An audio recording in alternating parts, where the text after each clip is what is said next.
Hydraa bulldozers ఈసారి మూసీ వైపు దూసుకెళ్లున్నాయి. ఈ వీకెండ్ లో మూసీ అక్రమాలు కూల్చివేతలపై హైడ్రా ఫోకస్ పెట్టింది. శని ఆదివారాల్లో భారీగా మూసీ అక్రమాలను కూల్చివేయనుంది. ఆ 2 రోజులు కూల్చివేతలు పూర్తి చేసేలా కూడా హైడ్రా టార్గెట్ పెట్టుకుంది. డే అండ్ నైట్ కూల్చివేతలు చేసేలా హైడ్రాకు అదనంగా సిబ్బందిని ఏర్పాట్లు చేశారు. గోల్నాకా, చాదర్ఘాట్, ముషారాంబాగ్ మూసీ అక్రమాల కూల్చివేతకు రంగం సిద్ధమైంది. ఈ క్రమంలో 1350 మందికి హైడ్రా నోటీసులు జారీ చేసింది.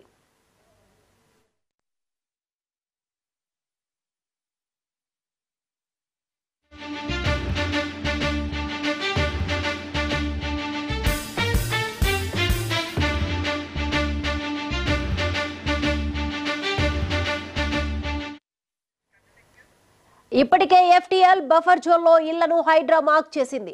అయితే మూసీ నివాసితుల కోసం ప్రభుత్వం డబుల్ బెడ్రూమ్ ఇళ్లు కేటాయించింది. నేడు మేడ్చల్, రంగారెడ్డి, హైదరాబాద్ జిల్లాల పరిధిలో మూసీ నివాసితుల ప్రాంతాలకు కలెక్టర్లు వెళ్లనున్నారు. మూసీ అక్రమాలు వివరాలను సేకరణను కూడా రెవెన్యూ హైడ్రా అధికారులు ప్రారంభించారు. వారం రోజుల్లో ప్రజలను ఒప్పించి ఇళ్లను ఖాళీ చేయించేలా కూడా ప్రభుత్వం చర్యలు చేపట్టింది.